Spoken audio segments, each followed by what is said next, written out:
Welcome, everyone, to our weekly Torah learning of spreading more light into the world. We always like to start off with giving because how we give, that's how Hashem's going to give to us. Let's give generously, so Hashem will give us generously. I'm going to put some coins in the tzedakah box. Please join me from home. Tzedakah is also protection. We always like to start off with Tehillim, Psalms. The Tzemach Tzedek said if we only knew the power of Tehillim, we would say it day and night. So we are saying Tehillim. I'm including everyone in the names. I'm going to say some names that are personal to me, and we're including all Am Yisrael. So we're going to say some Refuah Shalemas. Refuah Shalema for Avram ben Fega Golda, Fega Bas Kela, Yosef ben Devor Leah, Yosef Yitzchak ben Bela, Rafal Chaim Meir ben Sima Chasha, Rezel Bas Adas, Gershon Leib ben Menucha, Dober Nachman ben Dobra Necha, Zipporah bas Yocheved Zisel, Shira Devorah bas Sarah Chaya, Mercedes ben Esther, Meir Simcha ben Rivka Dina, and everyone that needs. We're also dedicating this to him for the protection of the IDF, the Chayalim and the Chayalot, who are incredible ambassadors for Hashem, and Hashem should protect them, and also for in Zechus for the merit of protection for all the Jewish people around the whole world. So we're going to say Psalm 20, Kapitel Chaf. Please join me. Lam natseach mizmar leDavid yancha Adonai b'yam sarah. Yisa gevcha shem elahea kai v'yishlach azracha mikodesh. Umitzian yisadeka yiskar kol min chaysecha ve'elas liyidash nesela. Yitain lacha chel v'avevcha v'chol tzescha yimalei. Neranana b'shua secha v'shem elahenu nidgo yimalei Adonai Yimalei Adonai kol mishal esecha. Ati adaiti ki yeshia Adonai mishichai yaneu mishmeka chay b'gorei shishai minai. Elav arecha ve'elav asosim va'anachnu b'shem Adonai Eloheinu naskir. Hema karu v'nafalu va'anachnu kamnu v'nesaidat. Adonai Yoshia hamelach yanenu v'yan karenu. So everyone should get answered for what they need, and we included everyone in the Tehillim.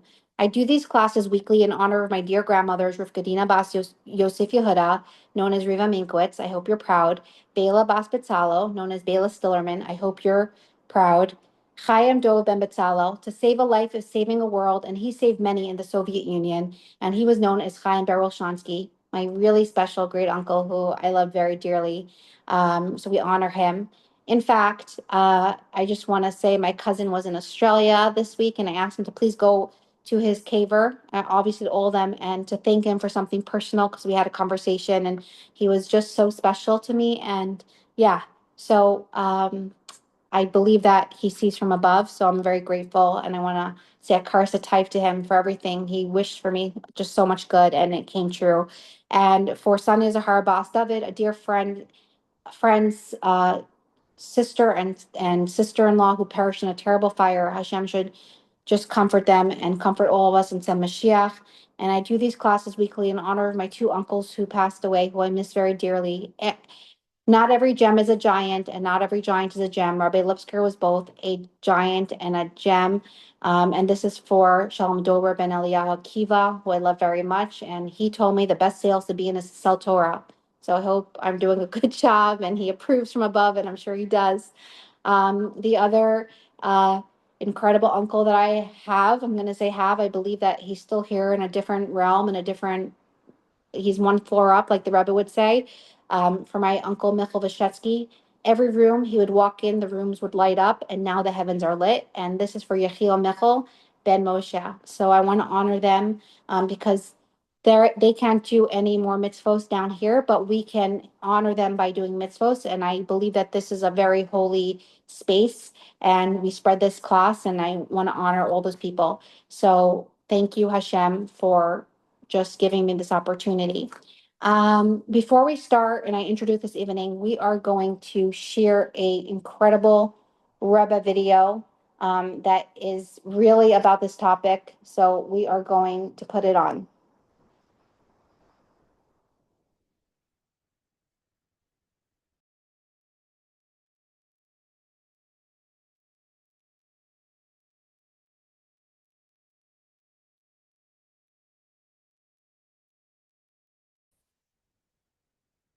So I'm so excited to have this incredible I'm so excited to have. Give me a second. I'm so excited about this topic tonight, and that is before the shofar blows. the relationships we need to repair and renew and reclaim. Today we have with us our guest speaker, Chanie Wilshanski. She's a mom, an author, uh, leadership advisor, and a keynote speaker. I feel very humbled. She sent me this book, and I wanted to share it with all of you. Here is the book, and it's just really amazing. So we'll link it on the class. It's This Can't Be Normal. Okay, so check it out, and it's really, really, really great. Um, so we're very excited to have Chanie with us today. She's going to tell us a little bit of an intro before we get to the questions. Thank you everyone for sending in the questions. If anyone has questions, you can send it and I will address it. But please send it to my directly to me, and I will address it on the class. We'll try to get through to everyone. But it seems like everyone was in sync with the questions that were coming in, which is interesting. But yeah, we're really, really excited to have Chanie with us. And I just want to share with you one more thing about Chanie. We taught, how do I know Chanie? We taught at a school together when we were both still single, and it was really, really amazing that this happened. So that's how we got to know each other, and we got a lot of experience, and it was really, really cool. So I just wanted to share all that with you. I thought that was really amazing that I had the honor and privilege, and we never know where people are going to go. So I never knew that I'm going to have this podcast or this YouTube channel or have a Zoom class every week for almost 6 years. And when Chanie reached out to me, she was a little surprised. She's like, "Hi, is that you?" I'm like, "Yeah, it's me." And I literally, after she sent me her bio and everything about her, I was like, "Wow, like this is amazing what you accomplished in such a short time." So I was really, really impressed. And I was very excited that she's going to be sharing on this class because it's something that people are very interested in for a very, very long time. So I feel very lucky that we have someone that, this is what she does for a living. I'm just going to tell you a little bit about Chanie for a moment. Chanie is a mentor, keynote speaker, and the founder and CEO of Schools of Excellence, where she has the privilege of working with thousands of school leaders across the world. In this book, I'm gonna hold it up. This can't be normal. She's not here with a pep talk or a motivation speech. She's here to give you a map for leading through the quiet, chronic pressure you carry every day. She didn't write this book just as a CEO. She wrote it as a wife, a mother of four, a former teacher, a school leader. She knows what it feels like to carry everything, to keep hoping the next system will finally save you, and to wonder if anyone really sees the weight you're holding. She believes that the excellence is about knowing who you are under the pressure and choosing what you bring home to yourself again and again. So we are excited for Chanie to take it away. She's going to introduce herself, and when she's ready for the questions to come, we are going to bring that in. So thank you, Chanie, so much for being here. Thank you. Honored and privileged. Hi, thank you so much for having me. Thanks for inviting me. This is a beautiful class. I feel a really big zchus to be able to be part of this experience, especially we're in Chodesh Elul and Rosh Hashanah is around the corner. So I appreciate that. So thank you. And thank you to everyone that's on here live or watching the replay.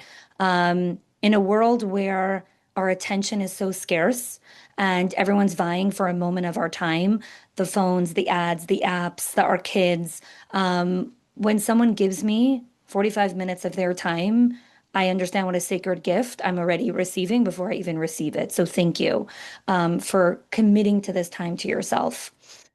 When Chai and I spoke about the topic, right, we enter Elul in this premise of I have all these relationships in my life. I have marriage, I have children, I have parents, maybe you have grandchildren or great grandchildren, you have friends, you have colleagues. There's all these relationships. And this time of year really has this natural beat and this natural rhythm to inviting us to looking at what needs to be renewed. What relationship needs to be repaired? Where can I reclaim something that I may have lost? And these are beautiful questions. And we ask these questions when we're sitting with friends at Kiddush or after shul, or we're walking with our friends to, the grocery store, or we're in Costco, or whatever it is. These questions are humming in the background. And I find that before we can ask these questions, there's a question before that. We have to understand what part of the relationship is actually ours. Because there's a lot of relationships that we want to reconnect and repair in, but we need to understand what part is my part of the relationship and where is the other person's part of the relationship.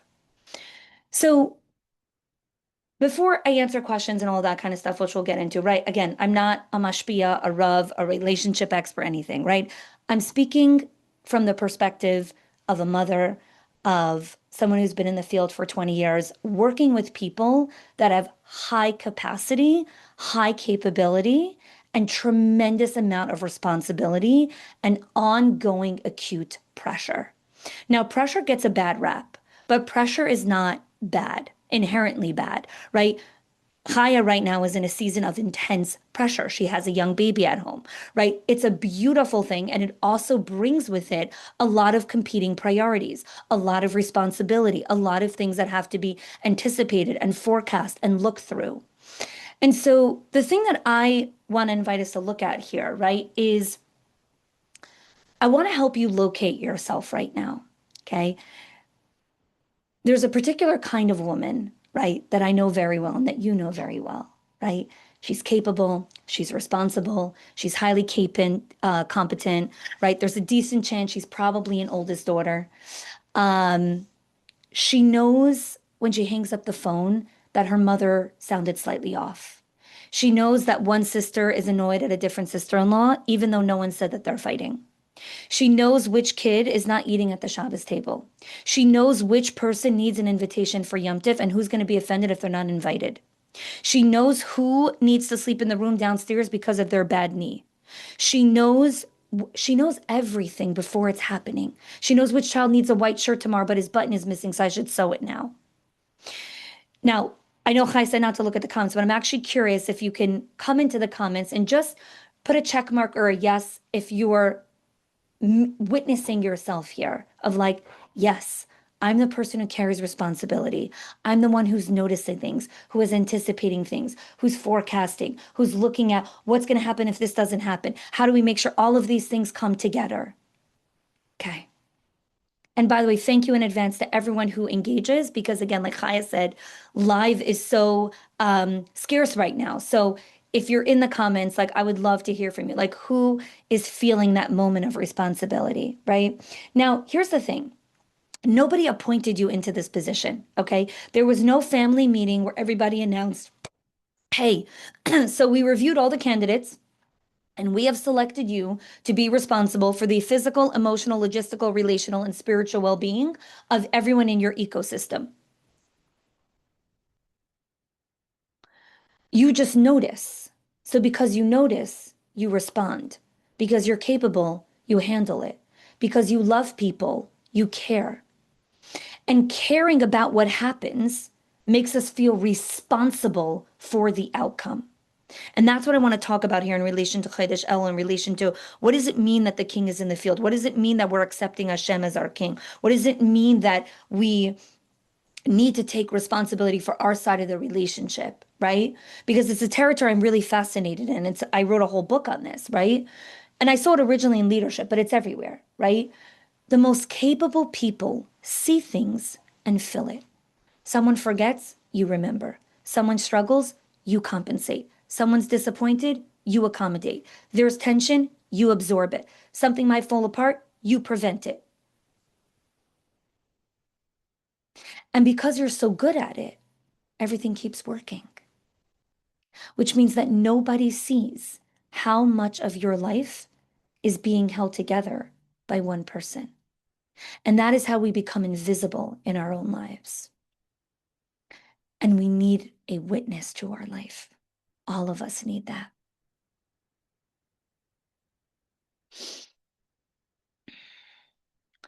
And so when I think about renewing or repairing relationships or reclaiming them, right? They're really beautiful. But the part that raises the question, and we'll open up for questions, is what part is mine? Because a relationship, by definition, doesn't belong to one person, it's a relationship. Sometimes we try to rekindle or renew a relationship on our own. We try to repair something that the other person won't acknowledge is broken. We want to regain closeness, but that requires another person's participation in the closeness, in the intimacy. And because we love them and we care about them, we can really mistake our desire for the relationship with responsibility for, and now I must make sure that every outcome happens.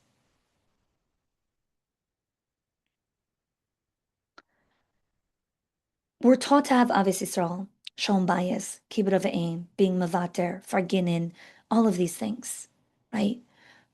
And the question is not how do I care less? It's how do I love deeply without taking full responsibility for the other person's side also? How do I know when it's mine to reach? When is it mine to apologize, to soften, to forgive, to speak? And that brings me into Rosh Hashanah here because, right, Hashem is our king, which means obviously we're not the king, right? But that doesn't mean we have no responsibility. We have to locate our responsibility correctly. We have to locate our responsibility correctly. So when we look at what needs renewing, where is a relationship not necessarily broken, but it's gone unattended, unnurtured? And so some questions that you can ask yourself, where have I stopped being curious?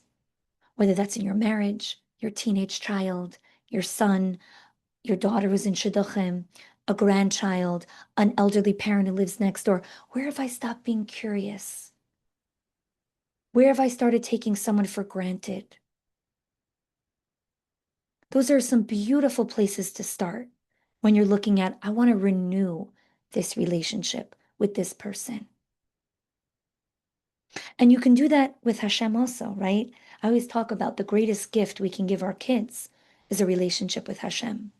I tell this to my kids all the time, especially my older kids, right? I'm a person, which means I have human limitations, which means I will disappoint you sometimes. I can't always be there for every single thing, but Hashem is always there for you. Always, always, always there for you. What needs repairing, right? Where have I caused someone else hurt? Where am I avoiding a difficult conversation? Where am I protecting the right to be right instead of entering the relationship? That's the lens of repair. And reclaiming is the hardest one, especially for women, because you're not reclaiming another person. You're reclaiming your place in the relationship. Where have you muted your voice? Where have you stopped speaking to protect the peace? Where have you let other people take up feelings and choices? And you're like, but I also have agency. I can also bring my thoughts, my opinions here.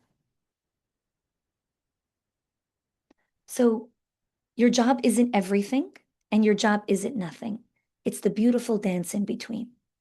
And that's what I'd love to invite here into the questions. I know Chaya has a lot, and I will do my best. But that's where I would love to get started. Okay, so being that this is the month of Elul and the king is in the field and Hashem is in the field and we can ask away, I think it's really important to tap in to ask away tonight. Any questions that you have. And just, sometimes, and this is a question that came up a lot.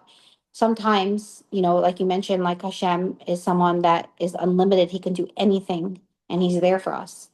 But sometimes we don't feel like he's there for us. So how do you explain that for someone that's going through so much pain in their life? If someone's sick, parnasa problems, just so many different things coming up. How can we see Hashem when things are so hard in our personal lives? So that's one of the questions I'm going to go for right now, and then I'll ask the next. Yeah.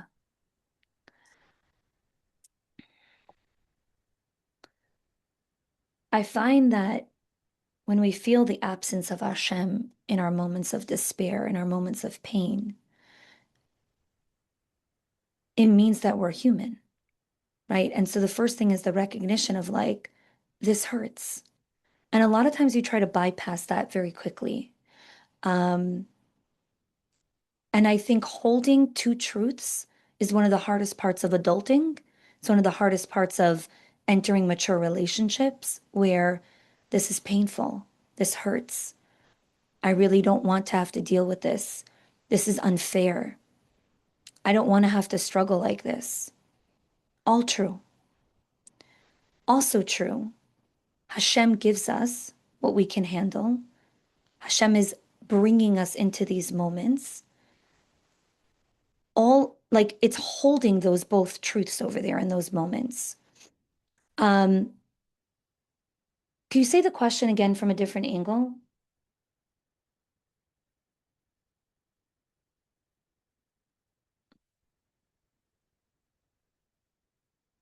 Chaya. Like there's so many different ways I could go with it. So with like, Sorry, I was having a hard time unmuting with my yeah, finger. If you're saying Hashem can do anything, right? And we're begging Hashem for things, and things are just so hard. How do we feel that relationship with Hashem right now when things are hard? Like how do we connect to someone? I mean, to Hashem. Hashem is not someone. Hashem is the master of the universe. But how do we connect to Hashem when we feel like everything's falling apart in our personal lives? when we don't understand what he's doing, right? Like I was talking to, one of my kids, like I davened and I didn't get the answer that I wanted. Davening isn't an Amazon delivery. Like we don't daven and then Hashem gives us 24 hours later what we purchased, right? Um, and I think there's a lot that the Rebbe says on Chassidus also, like how Hashem's presence next to me is not dependent on my capacity to perceive him in this moment, right? Meaning, because I don't feel close to you, does that mean there's no relationship? Because I'm not experiencing love in the way that I'm experiencing, therefore Hashem doesn't love me, right? Like the conclusion is what we conclude like sometimes when it's coming to someone in a physical body, right? Hashem in his infiniteness is we can't perceive all of those we can't hold the massive greatness of let me try a different angle. Sorry. My head is going in a bunch of different directions and I want to share what I think would be helpful.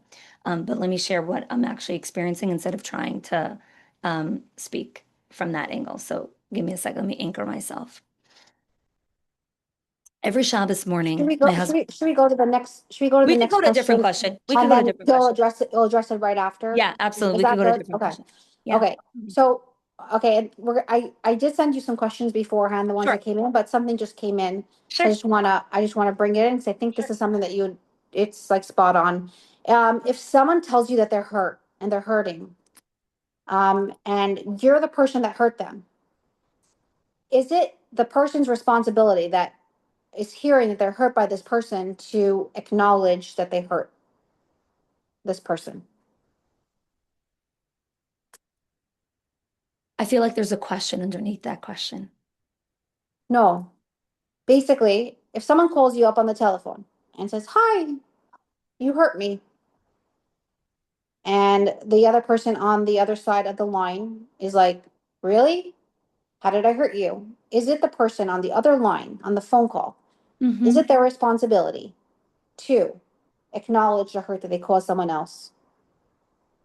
Yeah. I would invite less binary black and white and a little bit more curiosity, right? So if you tell me something that I did to hurt you, right? Your pain doesn't automatically mean that I did something wrong, right? But your pain does create something that I want to pay attention to and get curious because I care about this relationship. So my first avoida in that moment is curiosity. Can I stay here long enough to understand what happened for you? What was your experience without immediately defending my intention, my interpretation, right? That's the middle space. Can I hear that hurt me without answering, but that's not what I meant, but you didn't take it that way, but I didn't mean it that way, but how could you think that I would do that, right? Become curious about how your action impacted the other person, even if your intention was good, right? That's the renewing over there. Then comes the discernment. What is mine? Maybe I was careless. Okay, that was mine. Maybe I spoke harshly. Also mine, right? But there's another person in the relationship still, right? Their hurt is real, but another person's pain doesn't automatically establish that I did something wrong. And that distinction, I think, is really critical. Okay. Next question. Let me just make sure you could hear me. Yeah. Okay. So the next question is on parents as they start aging. Um, how do we cope with seeing a parent change physically, emotionally, or in their capabilities? What can we do when spending time with a parent sometimes leaves us frustrated, guilty, or emotionally drained? So the question is what's the question again? How do we cope with seeing a parent change physically, emotionally, or in their capabilities? And what can we do when spending time with a parent sometimes leaves us frustrated, guilty, or emotionally drained? Yeah. So when I hear that, I look at grief and I look at responsibility, right? So there's really two questions embedded in what this person is sharing. How do I watch someone I love, deeply care about, change physically, emotionally, and in their capability, right? The person who is my rock, who is my everything, is changing right in front of me. The second part is, what do I do when spending time with them that leaves me drained and guilty and frustrated and full of grief, right? I think one of the hardest parts of witnessing a parent age is the relationship starts changing before you've consented to it. You didn't really consent to your parent starting to age or get early signs of dementia or fall, and like there wasn't this like agreement of like, okay, now I'm going to start becoming a different person, which means our relationship is changing, right? The person who used to be so strong suddenly like is so dependent on you, right? The person who you always called for advice is now calling you for advice. Like that's a role reversal. There's grief in that, right? Your parent might be slower. They might be more anxious. You might find them repeating themselves, right? And so what happens is like the question is we immediately turned it into responsibility. What should I be doing? Am I visiting enough? Am I patient enough? Why am I getting frustrated? Why don't I appreciate every single minute? I'm going to regret this one day. But stay with the pain for a couple more seconds because underneath that is grief. Someone I love is changing, and I don't want them to change. I don't want them to change. Honoring and loving a parent, right, doesn't give me the ability to stop them from aging. You could do Kibbutz of aim perfectly, and they could still age. And that's where the love is, right? I mean, Rachel Goldberg Paulin that says this beautifully, like grief is the price we pay for love. And when I think of the context of reclaiming the relationship with an aging parent, I like to give good questions because everyone that's on here is very smart, is very discerning, is intelligent. You don't need me to tell you what to do. But a good question invites you to relocate your own agency, right? So a question could be, given who we both are today, What kind of relationship is available to the two of us? Maybe it's shorter visits. Maybe it's asking them questions about their childhood. Maybe it's pulling out old albums and reminiscing together. Maybe it's letting her tell you the same story for the 100th time.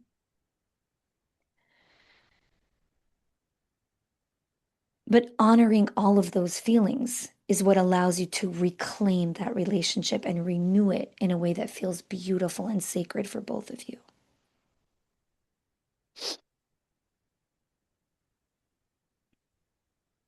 I would love to hear before we go to the next one, like if anyone wants to come into the comments, like, is anything resonating? Do you want me to go deeper on something? Like, again, this is a combination of like rapid fire, but also like deep intellectual things. So, this is new for me also. Like, I'm usually doing either like a podcast rapid fire or a keynote. This is so unique and different, and I'm loving it. But please feel free to come in and share, like, go deeper on here, or here's a different question, or whatever it is. Like, I welcome feedback in real time. Um, I'm prepared to go in any direction. Um, Thank you, Chaya. Okay, so I don't want to put someone on spot, but someone sent me No, a no, no, for sure message. not. Yeah.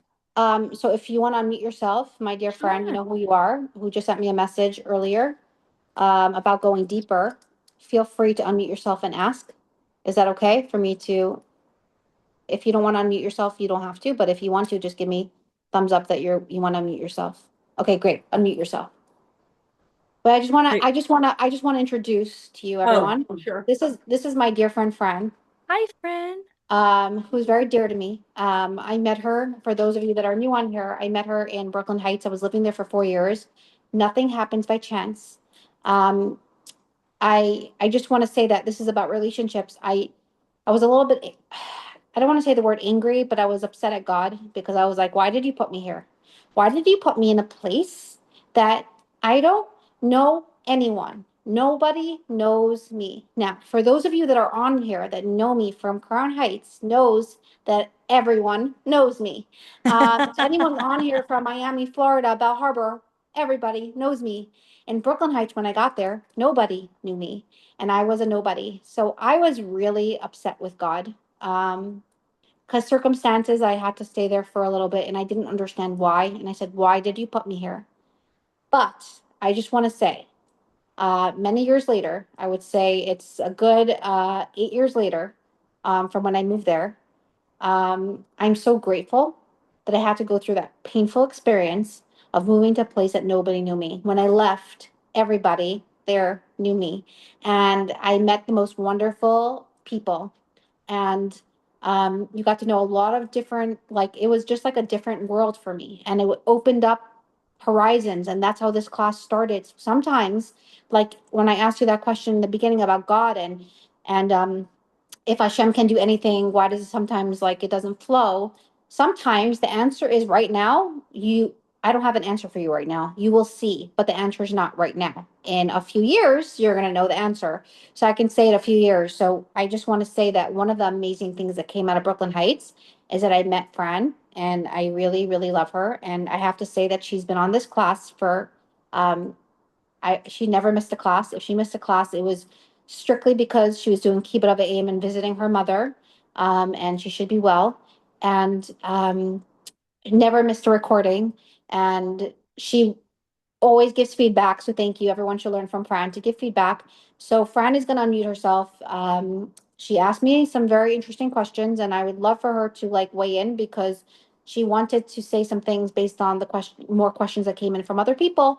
And she's just a great conversationalist. And what can I say? She has merits because she's been on here every week from the beginning. So thank you, Fran. Hashem should bless you with Thank everything. you. And thank you for Um, believing in this class Connie, and honored.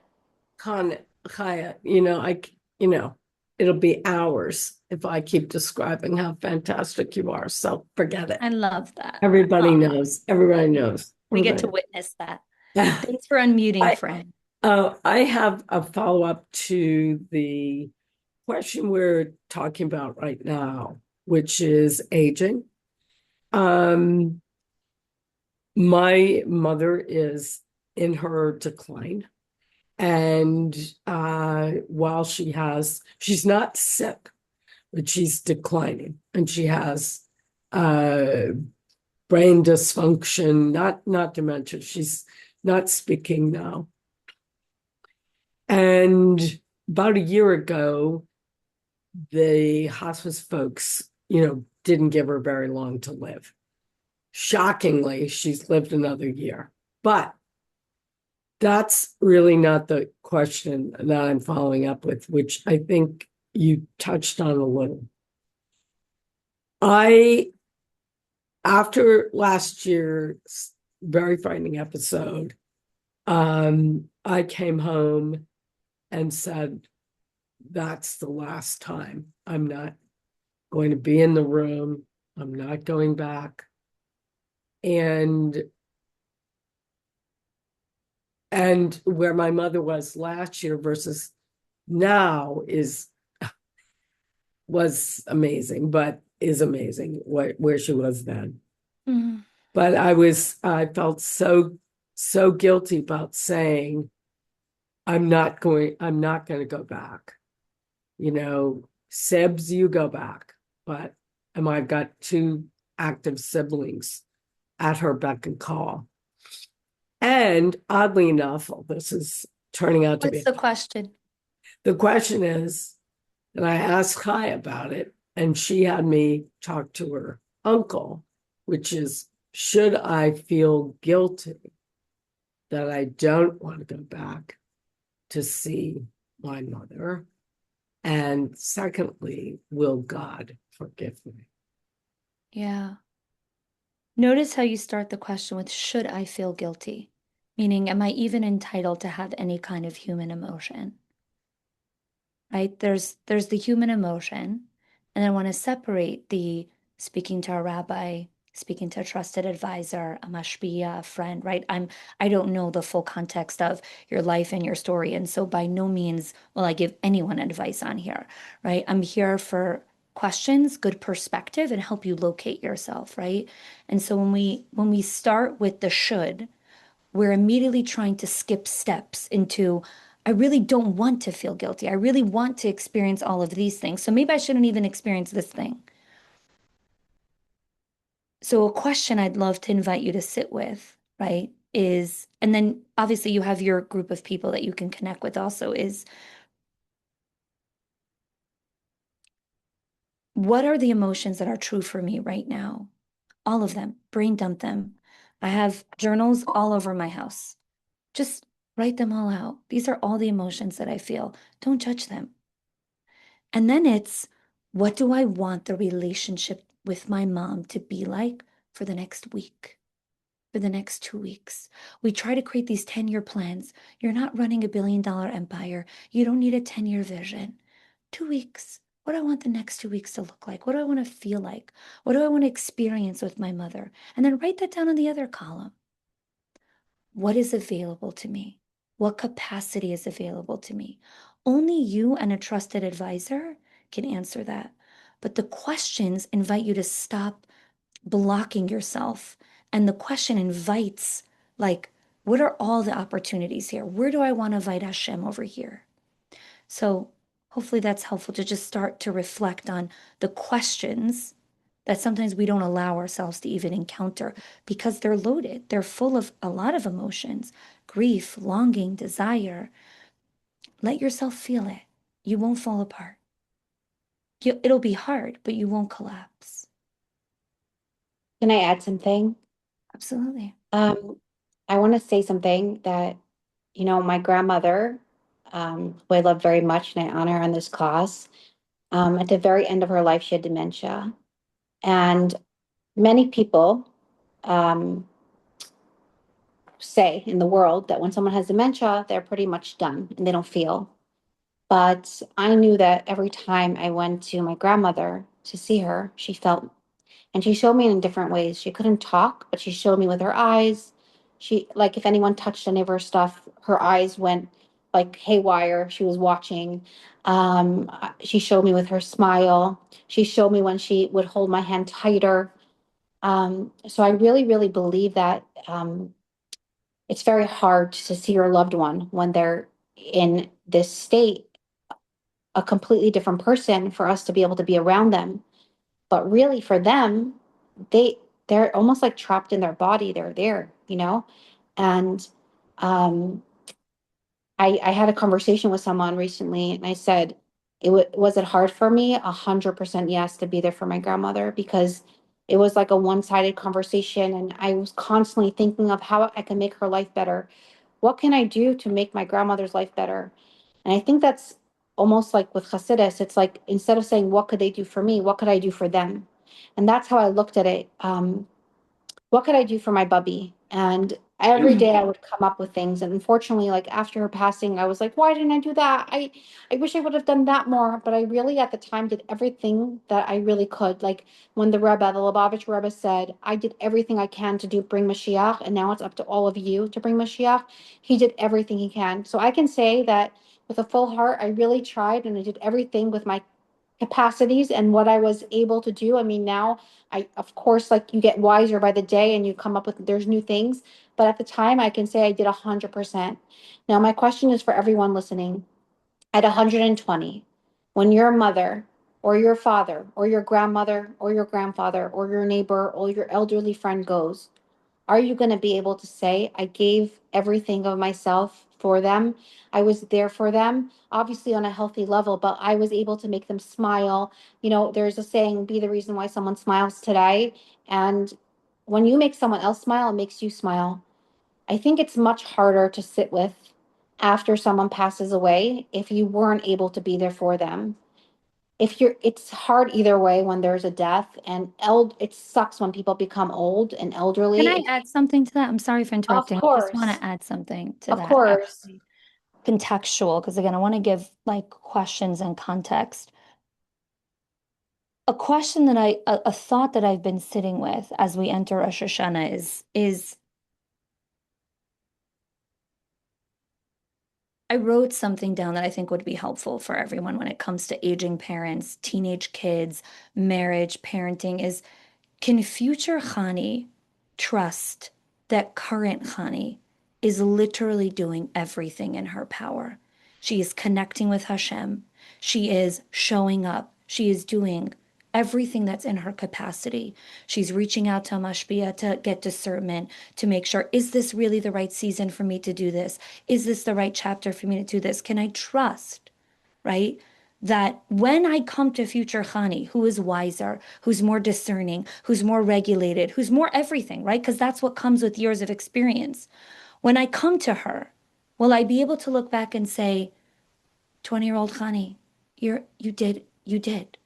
you did everything that you could. And now more information is available to you. And I think our avodah here is not about how do I make sure nothing is painless or hard for the people that I love. It's what is honoring and loving this person require of me today? And then understand I can't make sure my parent is always okay. I can't promise that. I am the daughter. I'm not Hashem. I am their parent. I am not God. I am their wife. I am not God. What is really within my capacity and my control? I grew up on shluchas. Sorry, I answered the comments. I grew up on shluchas. I live now in Coral Springs, Florida, but I grew up on shluchas. Yes. Okay, so we can answer some more questions. I don't know how much time we have left, but Yeah. So I let me want just people to let leave me with just that sense of yeah. So let me just empowerment. finish with my thought Yeah, because you asked about your yeah, elderly mother. yeah. I think that I had the honor to be there for my grandmother when she needed me. It was the most amazing experience, and it was also the most painful experience because after she was gone, it was just really really hard. But I really believe now that she's here for me because there's a whole nother world out there. But I just want to say with Reb Zosha, okay, he said on his deathbed, I'm not afraid when I go up to Hashem, they're going to say, why weren't you like Moshe Rabbeinu? I'm afraid that they're going to say, why weren't you like Reb Zosha? And everyone knows in their heart what is right and what they're capable of, like Connie was saying. And no one could be you. You don't have to be like the next person. You have to try to be the best version of yourself. And if your answer is yes, check, then you're good. If you think in your heart you can do better or do a little more, then you know the answer. So I'm just sharing that little thought with you about Reb Zisha. I love everything about Reb Zisha. He was a very holy tzaddik, and it's a really, really, really profound example that we have to be the best versions of ourselves, like Chanie said. And yeah, so we're going to go to the next question. And if there's any more questions that come in, please send it my way. The next question that came in about relationships is, give me a moment. I'm just pulling it up.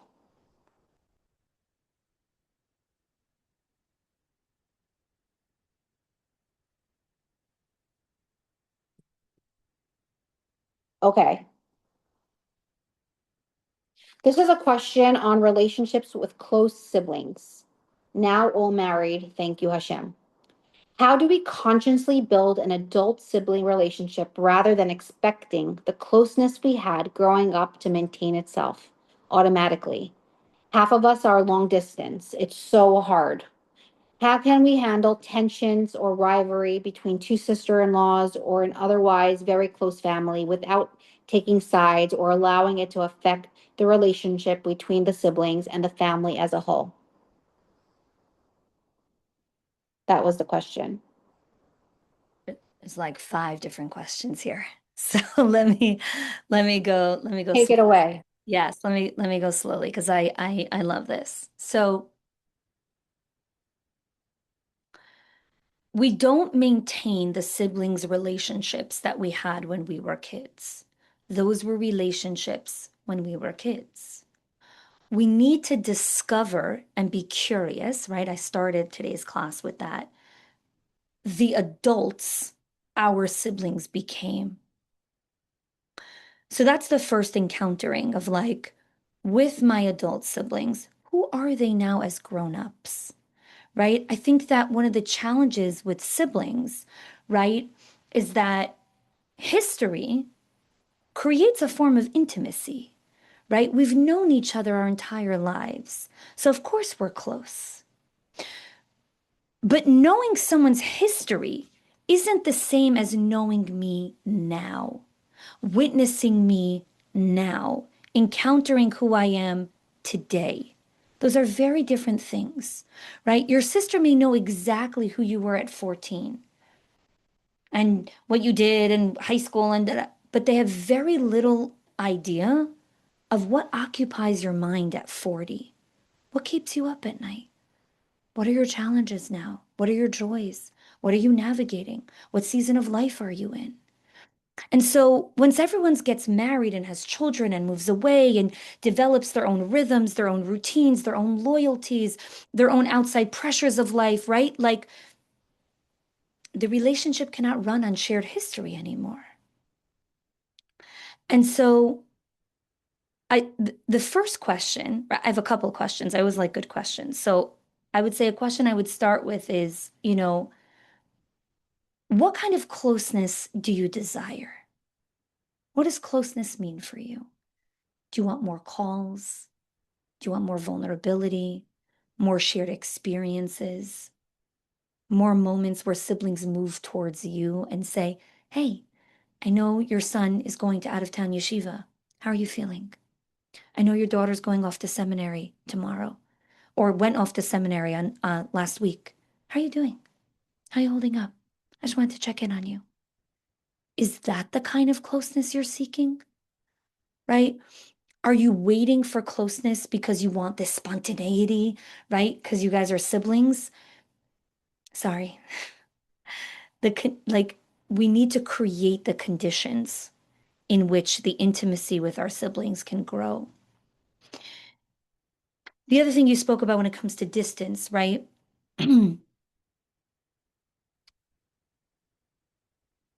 Distance, exposes something very interesting because when you live in the same house and when you're in the same quarters, the relationship has automatic infrastructure, right? So I write about this in my book where I talk about how when you're in school, you're all going to the same school, you go to the same playground, you have the same teachers, you have the same friends. Like infrastructure is built into your life. And so it's very easy to maintain relationships. But then when you turn 30 and 40 and 50 and beyond, right? Now it's 1 second. Like when you live in the same house, you eat together. You sleep in the same room. You overhear conversations. You experience ordinary Wednesday evenings together, right? All of that is intimacy, gone the second you move out. So I would invite the person who asked the question, instead of asking, how do I stay close long distance? It's, what infrastructure does this relationship need now? Because proximity can't provide it anymore. It can't provide it anymore, right? Family is beautiful. It gives us belonging without requiring us to constantly choose one another, right? That's a huge part of family. But adult sibling relationships require us to choose each other in a very different way, right? It's not just, well, tell me how the kids are. No, no, no. It's, I know this is what's going on for you. Tell me about it. You're marrying off your first child. How are you doing? What emotions are you experiencing? If that's the kind of relationship and intimacy that you desire. Okay, so the next question is, I'm always curious, is that helpful? Like for anyone that is live, was that helpful? Do you want like a different angle? Like I feel like I'm speaking into the abyss a little bit. I'm like, what's landing? What's not? Like would love like even an ounce of feedback. Like here I am. I'm the speaker. I'm asking for so the feedback. person answering, the people that ask these questions, a lot of the people that sent it to me, I don't even know, Right. like they're on, so Very helpful. Okay. Yeah. I can't Self-reflect. like say like, hey, like Yeah. please expand, but Beautiful. yeah, but I feel Especially that thinking of my I'm future. sure somewhat you're answering their question, that they're gonna Yeah. listen to it, the recording, and they're gonna go Yeah. like, hey, she answered my question, what to do, you Yeah. know?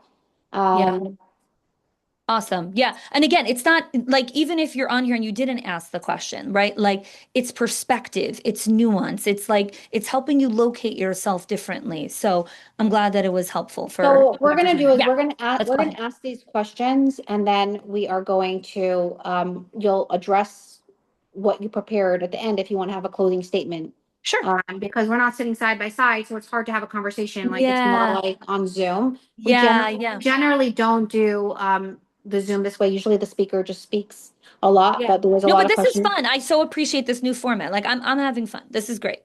Great. And then you'll just add in whatever you would like Yeah. to, because we want to hear the Absolutely. perspective about Hasidus and Yeah. relationships and the Rebbe, because I know you're very Yeah. learned. I mean, behind you, there's a lot of books, and you mentioned that you know, Yeah. when I spoke to you, you were referencing a lot of about Hasidus and Yeah. learning with your husband. So Yeah. we'd love to hear Yeah. Yeah. Absolutely. from that angle. So Yeah. we're gonna get through the questions, and then we're gonna get there. Okay. So okay, this one might be a hard one. Um, how does, I mean, to answer, it's hard, and I just want to send everyone love, because very soon you're not going to have these questions, because Mashiach will be here, and Amen. all these things will be resolved. You won't have these feelings, and but I just want to say one thing that I heard that was incredible, and I forget who said it, but someone said they heard from Rabbi Benjamin Klein, who was the Rebbe secretary, and he is actually my neighbor, was my neighbor, and we had a very special relationship, and I feel that he's just an unbelievable person, and all the stories that come up, but he was literally the Rebbe's right hand, and he went into Yechidus. He went into the Rebbe's room. He was always in the Rebbe's room, like, because if like someone made a phone call or letters came in, he would be the one to go and address it if there were emergencies. Sometimes there were emergencies where people needed an answer for health. So when he came into the Rebbe, he showed him two piles, and he said, if everyone learned Shahar B'Tachon, gates of trust, my pile would be like this. This is what the Rebbe told him. And I thought that was so brilliant and so beyond. And, like we're busy bothering the Rebbe, not bothering, but asking the questions. But so many of the questions are answered in the holy books. So everything's in the Torah, everything. Like there's a Tanya that was, that the Alter Rebbe wrote, and the reason why he had to write it was because there were lines and lines around, and next week is Chayelo, there were lines around the block for him, and he couldn't physically one person answer all the questions. He said, in this book, everyone will get the answers if you are like physical, like spiritual, if you're healthy, not if you're unwell, God forbid, if you need help with doctors. But if you're well, everything is answered in this book. And till today, anyone that learns a Tanya, there are answers. So the Rebbe basically gave us like the navigation, like so many of these questions coming in. If we learn Shar B'Tachon, we will be able to angle the questions or be able to deal with a lot of these situations in a way that like it's not that you won't have these problems, and it's not that these things won't come about, but you'll know how to respond to these obstacles or these challenges coming your way. So here goes. The next question is, and I'm just sending my love to the person writing it, and from my heart. And when someone is in pain, don't say like, "Hey, you should open up the book." That's not what I'm saying. God forbid. I'm just saying that Shar B'Tachon has the answers, and we have to be compassionate if someone's in pain. So this is something that someone's going through, and it's very painful. And I'm sure a lot of people is going through these things quietly. So here goes. How does one deal with ongoing issues with one's spouse, with his endless passive aggression and his very painful words? Also, what does one do when one spouse no longer takes care of himself and has to put on so much weight and it's embarrassing to go out with them? If anyone has any strategies, I would really appreciate it. Thank you so much. So this is a question for Hani.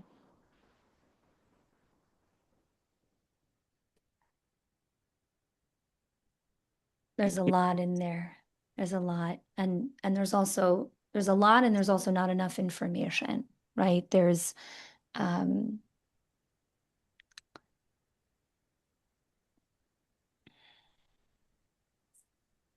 so I want to slow the question down, right? Because there's several things here, right? One is my spouse speaks to me in a way that hurts me. The other is when I look at my spouse, I experience embarrassment, perhaps loss of attraction, resentment about how they're caring for themselves. Um, and those are two separate things, right? And there's also a lot of other things over here. So, well, how did she end the question again? Can you repeat the last part of the question? The last part of the question was as follow. Let me just open it back up. Give me a second. Okay. The last part of the question is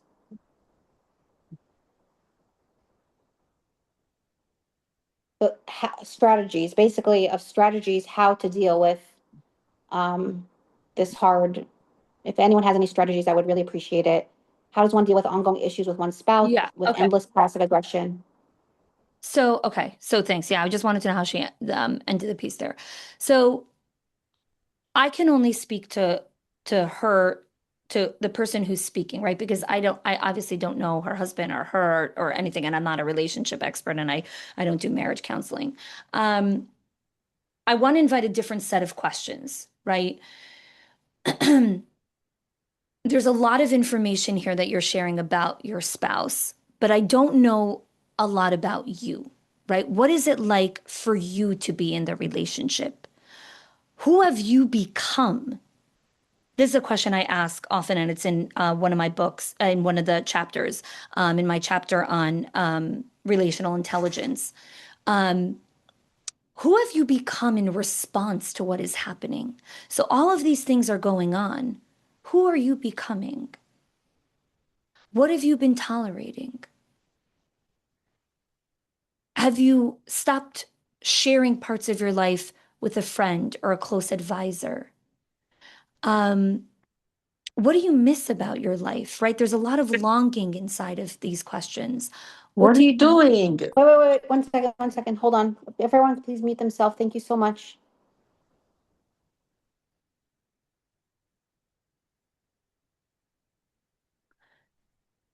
I think possibly the beautiful question to sit with is what is the relationship you're actually longing for and desiring, right? What do you want? Not simply the spouse you want him to become. What do you want?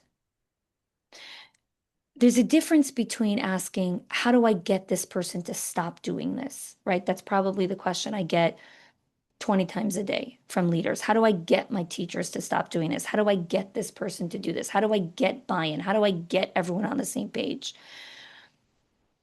Who do I want to be in this relationship while this is happening? Because that question returns agency back to you. And that's the only place you can really operate from. How can you reclaim your own agency inside the relationship? Right? I'm not going to answer what this woman should do, right? But if you stopped organizing your attention around what you need him to change, what would you be able to see about what do you need? What do you want?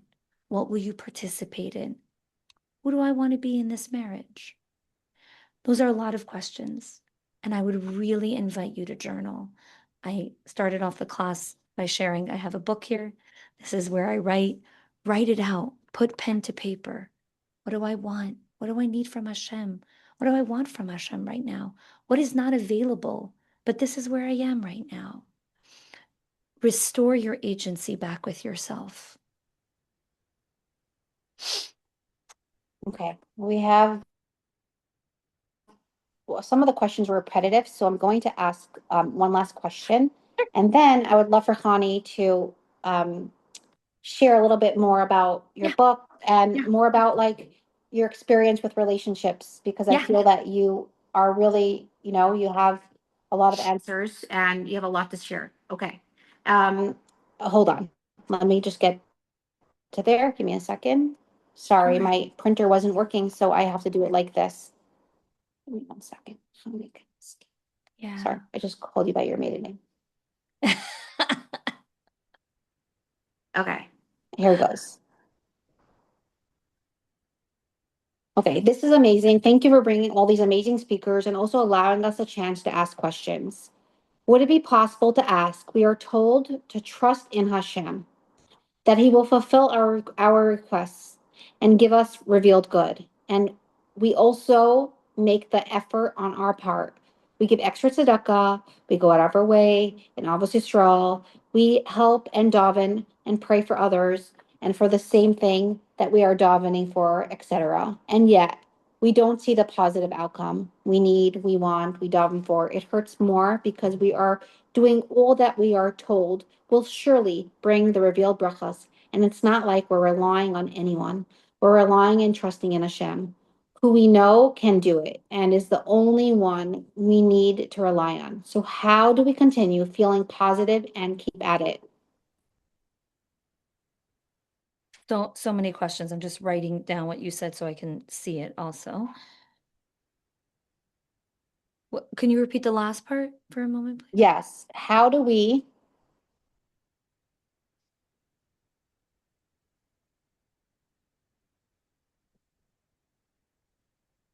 we're relying and trusting in Hashem, who we know can do it and is the only one we need to rely on. So, how do we continue feeling positive and keeping at it?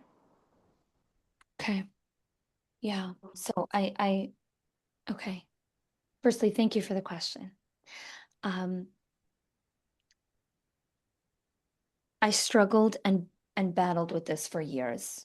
And I still struggle with it a little bit, not as much. I catch myself faster now. So when I find myself asking these questions, I catch myself a little bit sooner in the kind of spiral. But there's kind of a little bit of a contract over here, an invisible contract. I trust in Hashem. I daven. I give tzedakah. I do Avos Yisrael. I daven for someone else. Where's my revealed good? Right? Like I did all the stuff. So where's the outcome that I was promised if I do all these things?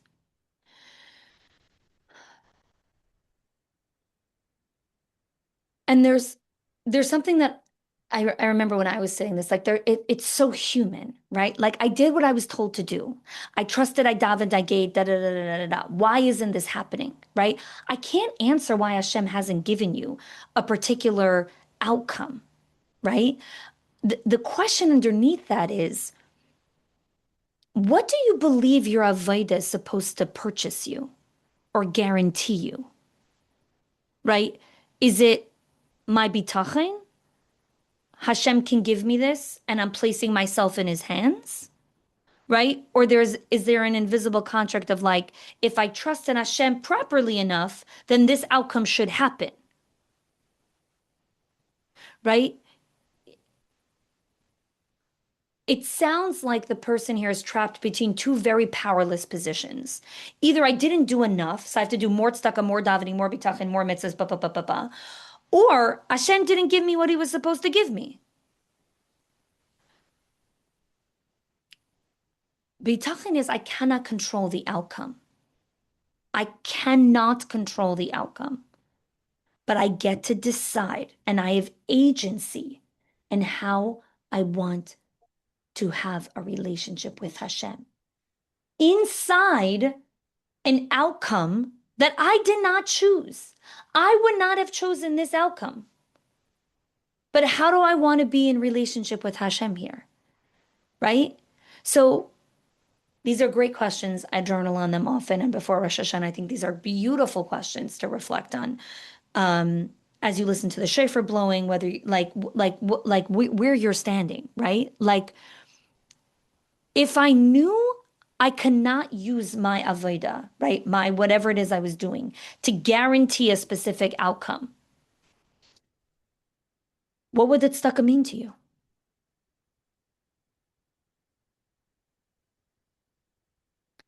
Can disappointment and bitachon exist in me at the same time?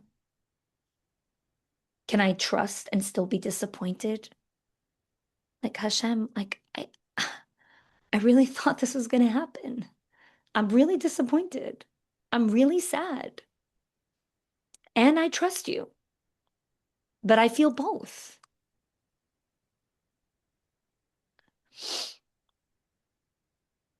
If I can't choose what Hashem gives me, because I don't control the outcome, what remains mine to choose right now? What is available to me? Agency and choice are really hard because it means you must make decisions. And every choice comes with loss. Every choice has grief for the choice you didn't choose. And that's why we don't want to choose. There's a little bit of a kind of invisible bargain of remaining in ambiguity or remaining in a place where I can't. That agency means you have to own it. And that's harder. And it also provides a level of real freedom and trusting in Hashem. So not I gave tzedakah, therefore Hashem, you should do this. You know, I had Mesiras Nefesh, therefore you should do this. Like, no. Who do I want to be in relationship with Hashem when I don't understand what he's doing? Like, I don't understand what you're doing, Hashem, to me right now. I cannot fathom why I am walking through this. This is a nightmare. And I still want to be in relationship with you. Chanie, are you just saying, yes, God didn't give me what I wanted. I've done A, B, C, D, and E, and then give up? Is that what you're implying? Give up? So again, that's the don't do binary. it again? Don't try all those things again? Right. I love that you're asking that. And I actually want to bring this into the thing where I want to close with around what do we consistently return to? Because I think this really answers your thought, Fran. When I sat down to write a book almost 5 years ago, the thing that brought me into writing it was I had my third burnout, like crashing. Like I was getting sick all the time. I couldn't show up for my family, for my life. Like I could not do my life. And I was talking to a mentor at the time, and I said, I am exhausted. I have nothing left to give. Nothing. Like, there's nothing. I need to protect my energy. Like, how do I protect my little energy that I have? And my mentor turned to me and said, what if you don't need to protect your energy? What if you can create your own energy? And I was like, what are you talking about? Like, I just told you that I'm exhausted. Like, you want me to go create energy right now? Like, what are you talking about? But this is what led me into the journey where I write about in chapter 3 of what is a rhythm, right? A rhythm is a repeated return, right? You don't need to constantly conjugate every single thing, protect, protect. What if you can build a life that renews itself? Shabbos is a rhythm that you return to, right? We don't negotiate with Hashem. Hey, the chicken isn't done yet. I'd really like 5 more minutes and then I'll light candles. No, we light candles. And when we light the candles, all of a sudden there's peace in the home. There's quiet. There's a new sense of it's Shabbos. Yom Tov is a rhythm. Davening is a rhythm. We return to it. Not because when I return to it, it's like, and I know that, no, I return to it because the act of davening restores me. I return to do these things because when I do them, I'm anchored back into who I am. I am a yid that has a connection with God. That is why I return to davening. That is why I keep returning to these things. The entire Jewish calendar doesn't assume that we're going to be motivated forever. We don't have one godly transformative moment and somehow hold on to that forever. No. The Yiddish calendar is designed with return. Come back to Shabbos again. Come back to giving tzedakah again. Come back to davening again. Come back to Pesach again. Learn the Parsha again, again and again. Return. Why are you returning? Because this act will anchor you. When we come into Rosh Hashanah, we don't arrive into the new year as finished people. Like, I'm all prepared, I'm polished, I'm ready. No, we return. We remember what matters. We repair. We recommit. And then we build rhythms that allow us to return again.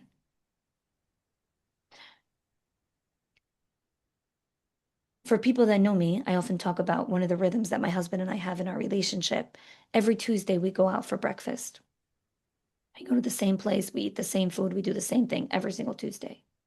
Because it's not about what we're eating, right? That's entertainment. It's about the predictable return. Every Tuesday, no matter what is going on in our life, in our marriage, whether we're in the middle of a disagreement, whether something's going on, it doesn't matter. It's Tuesday. So we're reconnecting. We're returning to each other.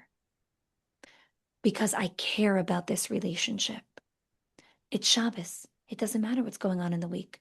I'm returning to my relationship with Hashem. It's Rosh Hashanah. It doesn't matter what's going on in my business or my life. I'm crowning Hashem again as king. Connection and relationships need rhythms of return. Every Friday, I call my father. Every single Friday. And it was kind of getting mechanical at a certain point. And I was like, I want this to be something else.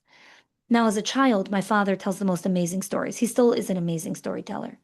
And I was like, I want to reconnect with my father in the way where I get to be the child and he gets to tell me a story. And so every Friday, I call my father and he tells me a story. Now, my father's a shliach of the Rebbe. Every single week, he's encountering with the most amazing hashgacha pratis. And every single week, he tells me a story, a most recent story that just happened this week of how he saw hashgacha pratis and the Rebbe this week. Well, Hashgacha Pratis, just explain it.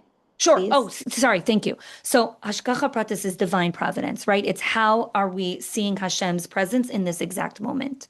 And so when my father tells me this story, it's not only I get to experience a part of my childhood, I get to feel embraced by his love, I get to hear him tell me this story. It's also reconnecting and returning me to who I am. I want to be connected to the Rebbe. I want to be connected to God. What are the ways that I can do that? Well, one of the ways is hearing a story. And how lucky am I that I get to call my father and he tells me a story. That is one of my rhythms. So when I think of Rosh Hashanah and I think of the new year and I think about the impasse that so many of us are on right now, I want to invite each of us to look at what is one rhythm of return that if I can design this in a way where I predictably and reliably return to it, because it restores me, because it anchors me, because I know in this moment, even when the ground is shaky and unsteady and everything that's going on in the world, no, this moment steadies me.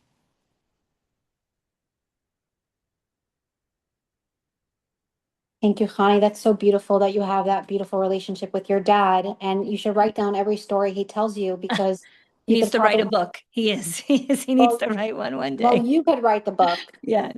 Since Yeah. you are Yeah. already an author, you could write the book, Conversations with My Dad on Friday. Right. I would.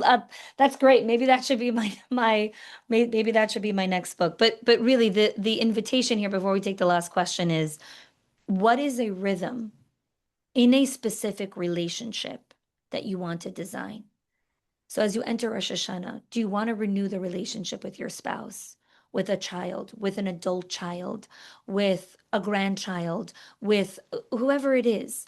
What can be that predictable rhythm of return? Because here's the thing, life gets busy for all of us. Do not rely on motivation or memory. It doesn't exist. What's the rhythm of return? Every Tuesday at 8 o'clock, we're in the car driving to breakfast. It doesn't matter what's going on in our life. We're there. So you mentioned having relationships, renewing relationships with some loved ones, our spouse. It could be our sister, our brother, a Yeah. family member, a child, a grandchild. The question is like, can you give examples how for someone that Sure. may need that holding your hand? Like, how can Yeah. I rebuild the relationships? Yeah. So the first thing is always starting with curiosity, right? Which relationship am I feeling called or longing to renew? That's the first place to always start, right? Which relationship am I feeling right now? And listen to your body. Do not override it. Listen. If the first thing that comes up is like, I want to renew my relationship with my spouse. Okay, let's start with that. Or my adult child or my teenage son, whatever it is. So first it's pick the relationship, right? Now, as high performers, everyone's like, but I want to renew every relationship. I know, sweetheart, but we can't do everything, right? We're going to go one thing at a time. So one relationship. And then you want to ask yourself, what am I longing for? Right? What kind of relationship am I longing for? Am I looking for more connection where the other person moved towards me? Right? Where the other person is checking in, not just checking in, how are you? So I can see what I can take out of you right now, but how are you? How is your day? What are you looking forward to? It's great to see you, right? And then communicating that this is something I would desire. I want us to have a rhythm of connection. And I know technically we have a date night or we do that, but life gets busy. So we need to decide this is important to us like anything else. So where will it exist on the calendar? If we are going to commit that this relationship is important, right? My son is in out of town yeshiva. He calls me every single Friday, right? That is our rhythm. Every Friday, I speak to him for about 20 minutes, right? About anything and everything. But it's the predictable rhythm of return. I know I will talk to him. The predictable rhythm of return. I hear a story from my father, right? What will be your rhythm? Kai, does that answer the question to get started? It's starting to answer the Yeah. question. But like, can you give examples? For example, Yeah. someone doesn't have, they want to have a relationship, but it's very hard for them. So let's say they Mhm. want to build more of a relationship with their grandchildren. So what examples Yeah.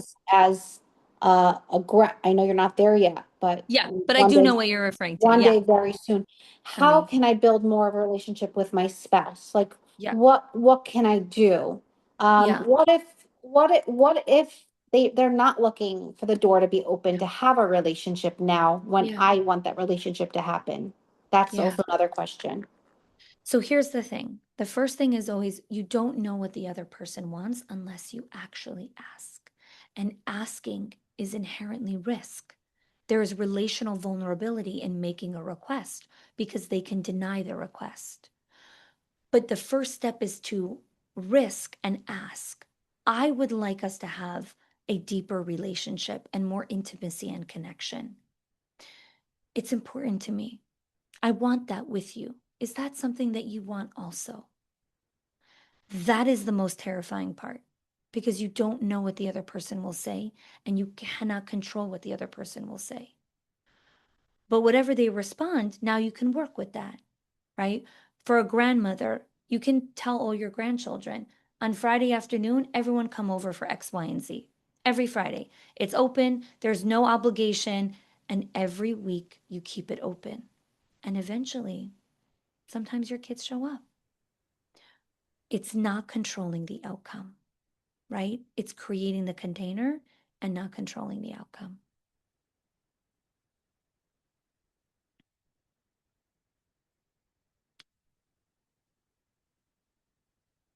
You're muted.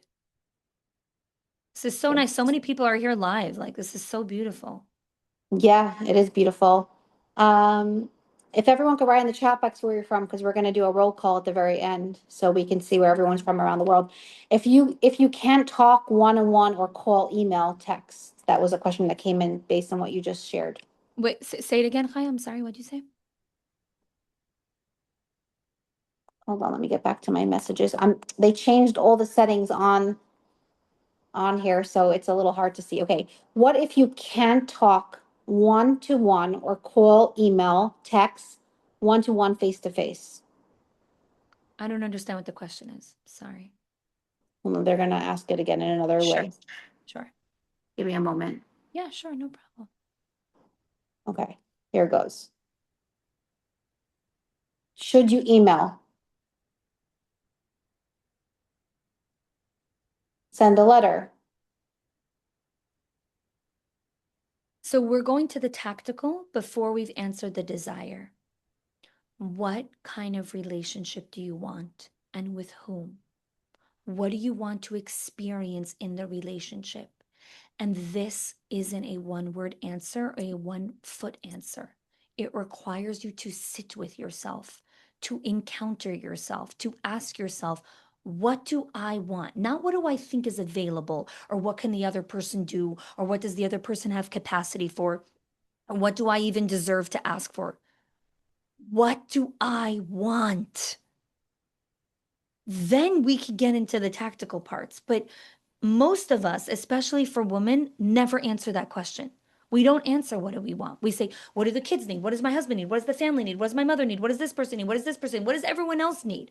Right? That's what I write about in chapter 1 of my book, This Can't Be Normal.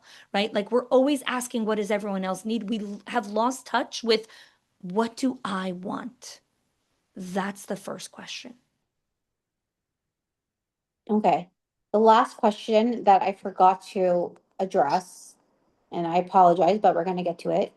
My daughter's best friend is over 23 years and was recently diagnosed with stage with this with breast cancer. And sadly, she will have to go undergo a big surgery. I would like to spend time with her or show my comfort. What should I do? A friend of 6 years betrayed and wasn't truthful to me. I am still hurting and very, very angry. I Are those know two that, separate questions? yes. Okay, so I can it's we do one at a time? Yes, so let's Okay. do the first one. My Okay. daughter's best friend is over 23 and was recently diagnosed with stage 4 breast cancer. Sadly, will undergo a double, like Yeah. Vasectomy. Yeah. yeah. I would like to spend time with her to show her my comfort. What should I do?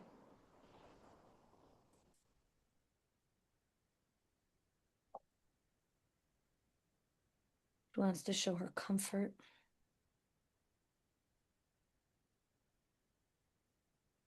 How about this? Like to make it easier, how putting yourself in the question, how would you show your comfort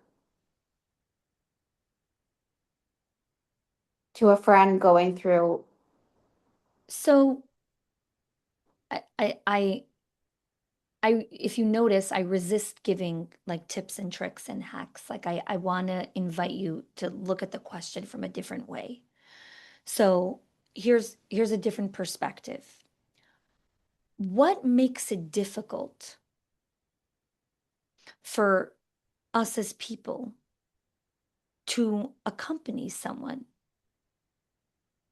Like what Fran was saying earlier, right? Whose pain, like you can't take away her pain. You can't take away her pain, right?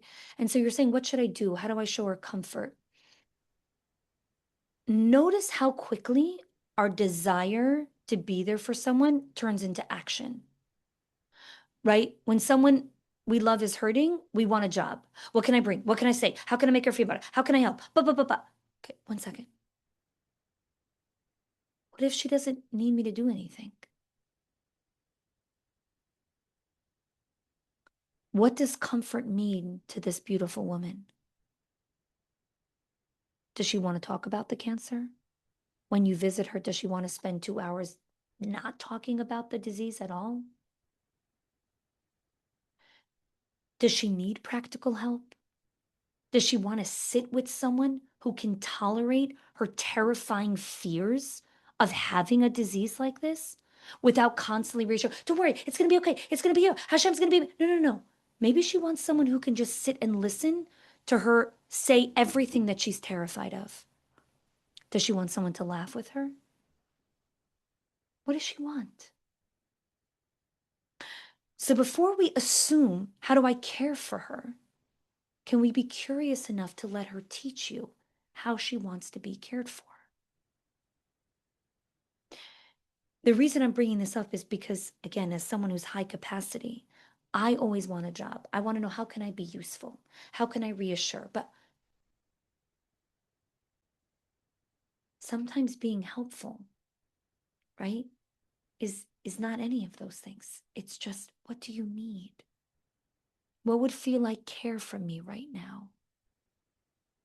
So to answer the person's question, get curious. Get on the call with her and say, this is new for both of us. I I really want to be a good friend. I want to be here for you. I want to care for you. I love you so much. I'm also a little bit scared because I don't know where this is going. Like neither of us control anything here. But I want to be in part of what I do control, which is I can be here for you. What would be helpful for you? And then give her options. Don't make her do all the mental labor. Give her options. Would this be helpful? Would this feel like care? How about I try this and you see how it feels like for you, right? Let the other person change their mind. You might come and she wants you to laugh with her and you guys laugh and 20 minutes in she's like, I can't laugh right now. Okay, we could do something else. Be there for the person, which means have the courage to change, to adapt, to play with it. Okay, and the second part of the question was a friend for many years betrayed and lied to me. I'm still hurt and very angry. I know this is time to forgive, but I can't forgive or forget. What do you recommend I do?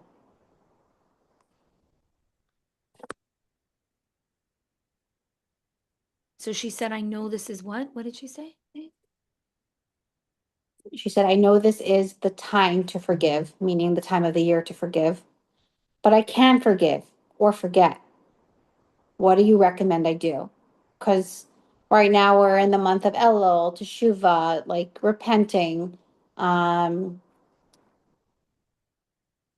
Yeah, yeah, we ask for forgiveness before Yom Kippur. yeah. Um,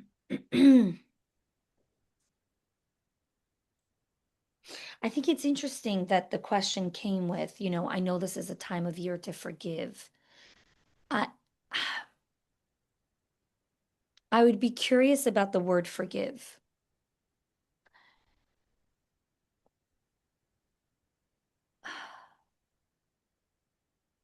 Does forgiveness mean that you're no longer allowed to be angry? Does forgiveness mean that you have to be okay with everything she did and whitewash it? Does forgiveness mean you have to trust her again? Does forgiveness mean you have to stop wanting accountability or an apology? Like, there's so many things. And I think you're making a very strong moral demand of your experience. Like, I have to forgive her, but I can't. So, something that I ask my clients often is like, what is this emotion protecting you from? Right? Like, what is the anger or the hurt protecting you from? Most of the time, it's grief. Right? Is there something that I lost that I've never actually mourned?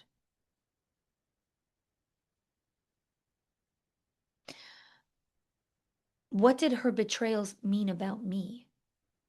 Right? A lot of leaders, when they have an employee who quits or, runs out or does a whole, social media takedown campaign, the leader is like devastated with grief of like, what does this mean about me if she went and did that? It maybe doesn't mean anything. So some questions to reflect on, okay? Are you trying to forgive her or are you trying to stop hurting?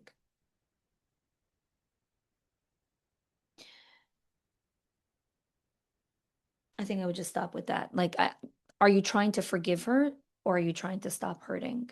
Those are two very different questions. Because as you enter Rosh Hashanah and as you enter the new year, knowing which one you want leads you to the next thing.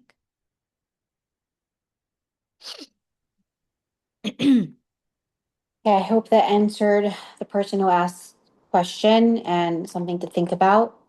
Um, I also think it's really important to find someone that you can speak to about the situation that could really hear all the angles to give you the right guidance, someone that cares about you and wants the best for you, and also like is not putting themselves in the story, but wants the full best. So there were two Hasidim that came to the Lubavitcher Rebbe that were in an audience, like not an like when the Rebbe gave a Farbrengen, and the Rebbe went like this. It's on video.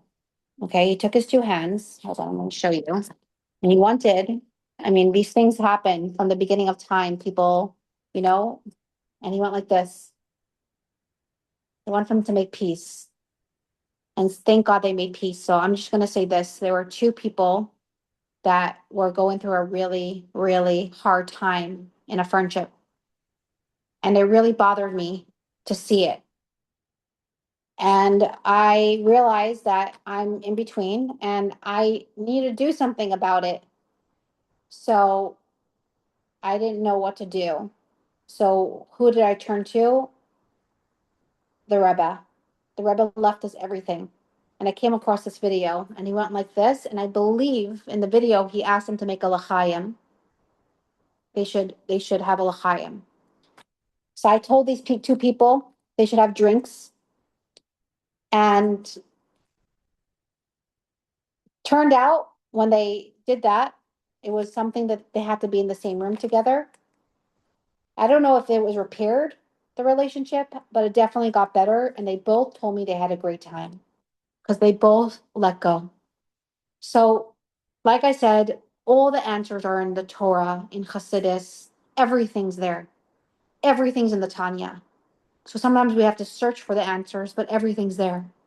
But the Lubavitcher Rebbe spent his entire life giving to us. In the beginning, we shared a video. We're hoping we're going to be able to insert it, giving us everything, all the tools for us, all the answers, at his discourses, Farbrengens, his talks. And something very interesting about the Rebbe never had notes in front of him. Never, he was such a, he was is and was brilliant, because till today I feel like you can, when you search for it, you can get an answer, because I do believe that um there's a lot of different realms And it's like bringing heaven down to earth. But like I said in the beginning, I'm honoring my loved ones. They can't do mitzvahs anymore, but they can do a lot for us up there. So I really believe that when someone's in doubt, they should turn to a tzaddik to help them, um, or turn to Hashem, open up a prayer book. Prayer book. It really works, and pray. Words have power. Next week we are going to be having a class on the history of um, of. Hold on one second. I'm just gonna get the right wording on the Machzor.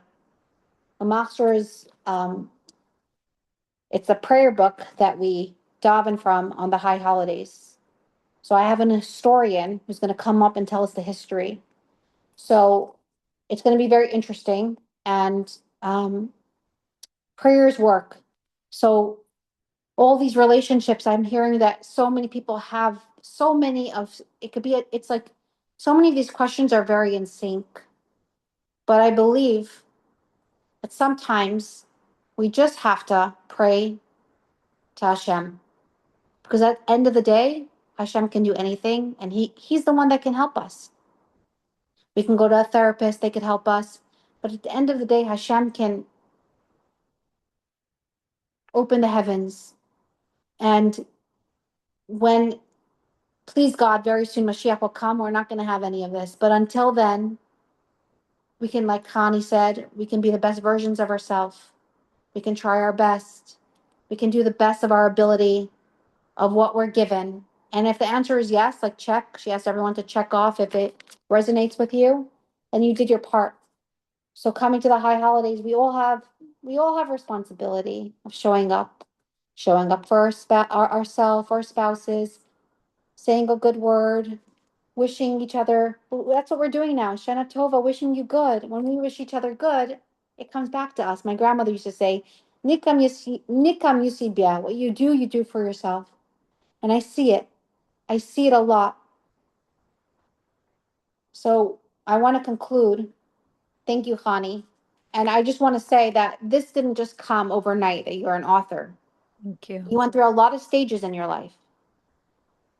And like you said, you spoke to your mentor and they gave you tips and you were going through hurdles. And, you know, but if you can just expand a little bit how you got here, I think it'll be very interesting. We'll do a closing statement, but before you do, I'm going to give you a minute to think about it. I know you don't have to, it just comes naturally. I'm just going to quickly do a roll call Sure. of who's on here because I think it's really nice. And I would love to end off with this because we're going to link this book to the class. It's a very interesting book. And it's not just for, it can be used for so many different things, but Chanie does specialize in education, early childhood, adult education. She'll tell us more because I know what I know from her then, there's so much more. We just reconnected, so it's very nice. And I'm sure you never thought like Chaya is going to have a podcast. I didn't think that, but Hashem pushes you. Sometimes when you go through obstacles, is to so you can bring out your best versions of yourself, and sometimes not. Sometimes you get yeah. But a lot of the times when people go through challenges, you come out on top, and I see it with so many different people in the world. It's unbelievable. So we're going to end off with a roll call, and then we're going to end up with Chanie just sharing a little bit more about how she got to where she got, because I think it's pretty amazing. Like if you go on and see, like I want you to talk about like you're not just touching the Jewish world. You have so many clients from like all walks of life, from so many nationalities. Okay, so today we have with us. We always end up with a roll call. I just want to say we do this in memory. Popping is the best form of flattery, and Rabbi Kotlarski did this every year by the Shluchos Convention and the Shluchim Convention. He did a roll call around the world, and we definitely have, it's growing every year. So I want to give a shout out to everyone that's on. So tonight we have with us Cedarhurst, Miami. We have North Carolina, we have Florida, we have LA, California. We have with us Crown Heights, we have Brooklyn Heights. We have Long Island, New York. We have Baltimore, we have Ottawa, Canada, we have New Haven, we have Los Angeles, and I'm sure many more places. I don't know if everyone shared where they're from, Minnesota. So thank you for sharing. If I didn't give you a shout out, I apologize. You just weren't you just didn't post where you're from. But we have places from all over Flatbush. Um, we have Baltimore and Manhattan. So it's pretty amazing. We have so many places and so many people from different places. It's incredible how you can connect. Bar Park, you can connect. It's so easy today to connect. Like someone asked someone, Chanie, how you connect? Just like this. Look, we're coming all together, the whole world. And then I was asked to mention South Africa, who's on a different time zone that comes on weekly, and Israel and England and London. It's pretty amazing. Those are the places that they asked me to mention because I have ambassadors. Now, I want to just say it's really important to always have a karsativ and to always believe because when you believe, it happens. So I want to say a karsativ to Hashem and the Rebbe for giving me this opportunity to bring light into the world. Um, it's very humbling. I want to say thank you to all the ambassadors of this class who shares this class, and in 1 minute, proof light goes out into the world.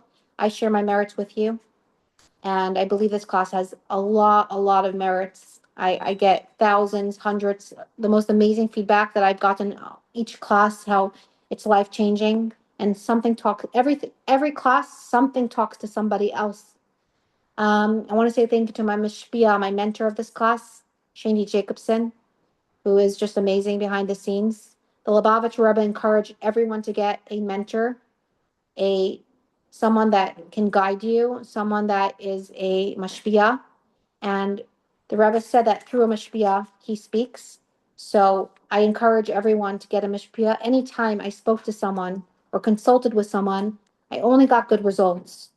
And I said, I'm calling you as a mashpia right now. Like you're my friend, but put that aside. Right now, you're my mashpia. So I just want to say that. I want to say thank you to my nephew who put it on. We're on Apple Podcasts and Spotify, so I'm very grateful to him. To my nephew Donnie.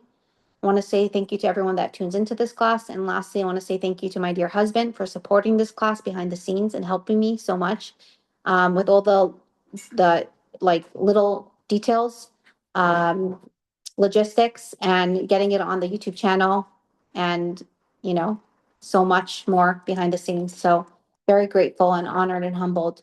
We always just show a curse, a type to anyone that does anything for us. So I'm so grateful for this opportunity that I get to bring light.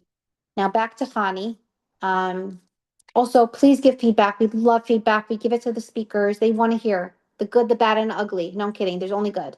But I, I want you to give feedback because the speakers, when you give feedback, it's very humbling for them to hear it. So please, um, share with us.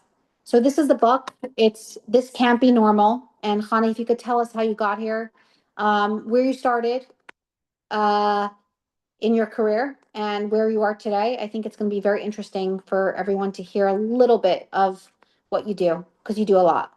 Thank you. Yeah, so I started working with early childhood in 2006. So it's been a hot minute, 20 years. And I worked with toddlers. I worked in every level of leadership, assistant teacher, teacher, director, worked in all the different levels of leadership. And eventually I started my own company and working with school leaders around the world. By around the world, we have clients in Australia, in England, in Italy, in Ghana, in Nigeria, of course, in the US and Canada as well. And, what really led me and invited me to start writing this book was I started really studying responsibility because I saw what it was doing to leaders. I saw what it was doing it to me. Like I was becoming physically ill. Like in 2022, I got sick 15 times in 11 months. I was crushing under the weight of responsibility and pressure and uncertainty. And I couldn't keep going. And when I started just unpacking and interviewing people and talking and studying the patterns inside of the clients that I was working with, I realized how often we believe that caring for someone means that I should be able to make sure that everything about you is okay.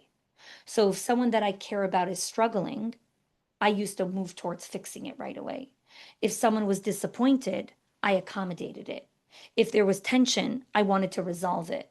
If a relationship mattered to me, I felt responsible that I had to keep this relationship intact. And leaders are like this all the time, especially high capacity leaders, mothers, anyone in a leadership position. If you're a mom, you're in a leadership position. And I eventually came to this place of like, I can love and care about you deeply and still have no control over the outcomes that you choose. Like, I needed to learn how to let you be disappointed in me. I needed to let you struggle without immediately making your struggle my assignment. Like, my kid could struggle. That doesn't mean it's my assignment now. My spouse can struggle. That doesn't mean it's my assignment. Can I tell you what I need, even if it's difficult for you to do that thing that I need? Am I allowed to say that I need this, even if it's hard for you? Can I care about you without making myself responsible for whether everything is okay between us all the time? And this was exacerbated in leadership in big organizations. And you'll see it in friendship, you'll see it in marriage. Once you see it, you can't unsee it. Right. And I'm still learning this, of course. I'm by no means an expert just because I wrote a book. Okay. And what I really want to leave you with before Rosh Hashanah, right, is not more answers or more tips or more tricks or more hacks. Nobody needs that. A better question invites us to completely change our relationship with what we're going to search for.